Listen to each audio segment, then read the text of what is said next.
Hello, dear students. This is Alice Cherian, Assistant Professor, Department of English, Government First Grade College, Kerpuram. Today, the topic of discussion is our second lesson, The Toys of Peace by H. Munro, also known as Saki. Just to brief you about the author Hector Hogg Munro was born on December 18th, 1870, and he died on November 14, 1960. He was a witty British author who published under the pen name Saki or H. Munro. Munro was born in Akyab, Burma, now also known as Myanmar, in 1870. He was educated at Exmouth and at Bedford Grammar School, and at the age of 23, Munro became a police officer in India and was posted to Burma, where he contracted malaria before returning to England in 1895. Turning to journalism, he wrote political satires for the Westminster Gazette and in 1900 published The Rise of the Russian Empire, a serious historical work. These are the achievements as well as the life of Munro. But what about his writing? He took the pen name Saki from the boyish cupbearer of the gods of Edward Fizzle's The Rubaiyat of Omar Khayyam and continued to write all of his fiction under this pseudonym. He wrote many short stories and sketches: Reginald in Russia, The Chronicles of Clovis, and Bees and Super Bees. These are his famous short stories. Among his most frequently antholized works are Tobermory, The Open Window, Sredni Vashtar, Laura, and the Scars Metaclume Method. He wrote the novel The Unbearable Bassington, followed by another when William came. During World War I, Munro fought in France and was killed in action on November 14, 1916, by German sniper fire during the Battle of Ancre. Now, this was about H. Munro, but today we are going to study his short story, which is called Toys of Peace. So, what toys did you like to play with as a child? These are some questions like brainstorming questions, which help us to, have a discussion uh, on the topic before we actually start the lesson. So, the question is, what toys did you play with as a kid? Have you ever stopped to wonder what influenced your choice in toys? What made you choose certain types of toys and not the other toys? What was that? You know, so there is a distinct difference in the toys marketed for girls and those for boys. For example, most of the toys for boys are in blue color, whereas the toys for girls are painted pink. So, how is this differentiation working to increase the marketing of the toys? Or is it actually setting up a certain kind of gender stereotypes? These are some questions which we need to think, discuss. Did your parents ban anything that they thought would have a bad influence on you, like toys, certain toys, or TV shows? Did they ban it? And were you really comfortable or happy when they said you're not supposed to touch this toy or you're not supposed to watch this kind of TV shows? So, what was the motive or what was the intention behind taking away certain toys from us? What was the intention behind restricting us from watching certain TV shows? You see, has this really helped us now that we are grown up and when we look back at our childhood? Does it or has it really helped us? These are some questions which will continue throughout the discussion of this lesson. So the lesson, as it says, is about the toys. And what are the intentions or motives that govern the manufacturing of toys as well as the consumption of toys? The consumers.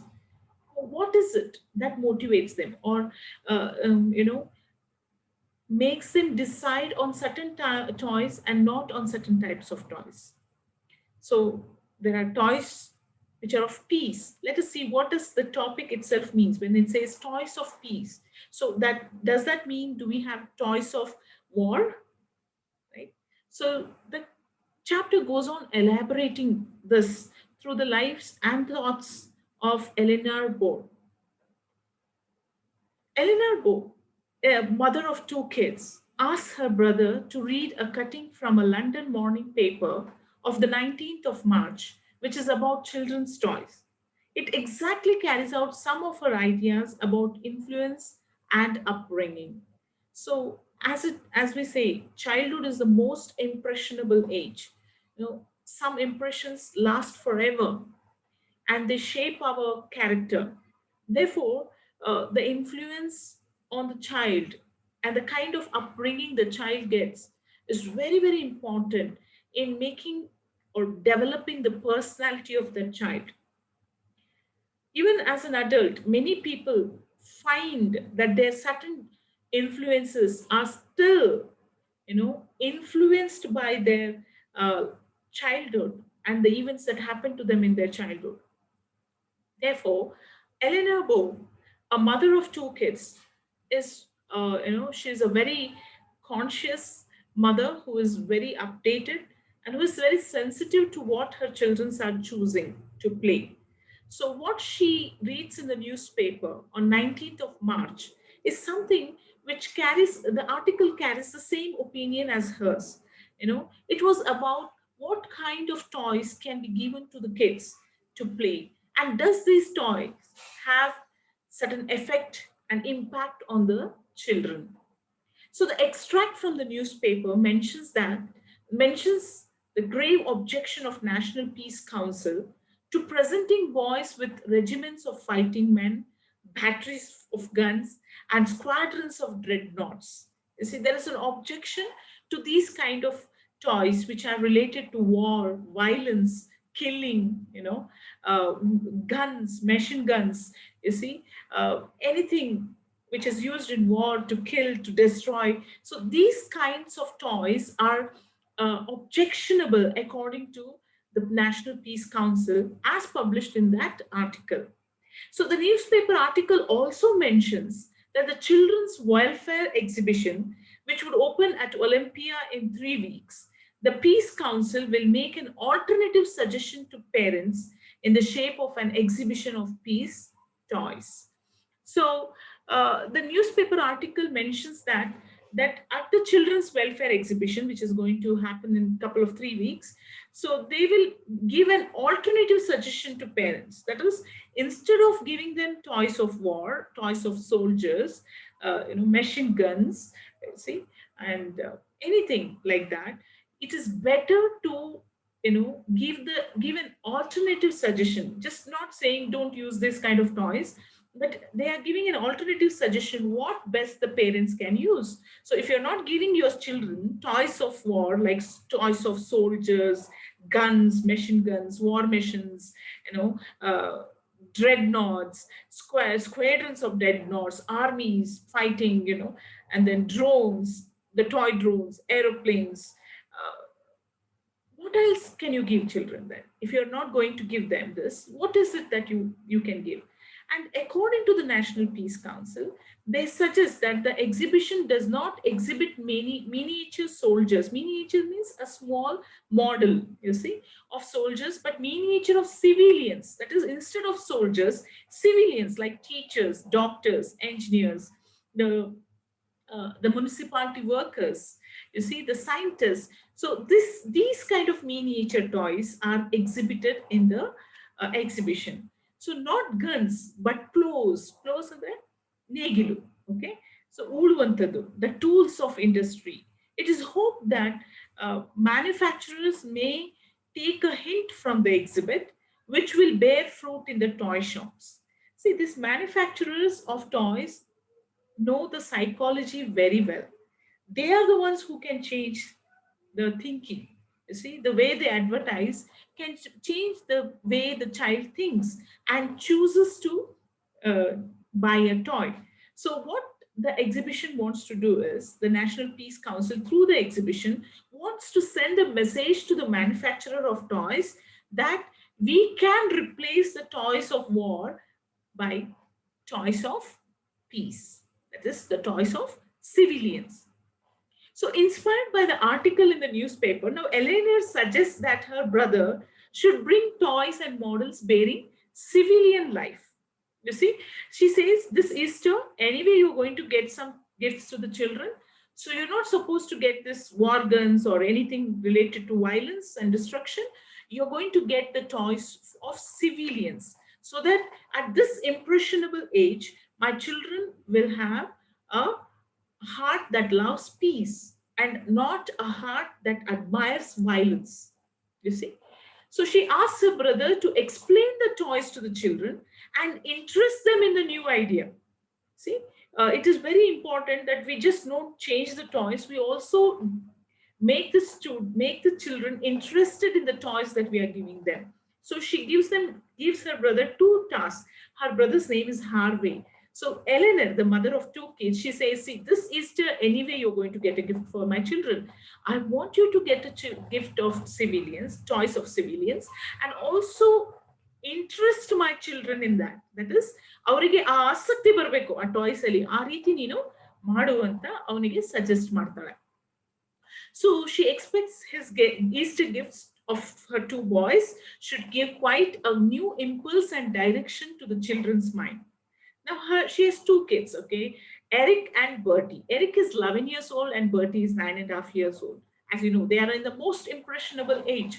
So, according to Harvey, there is primitive instinct to be taken into consideration.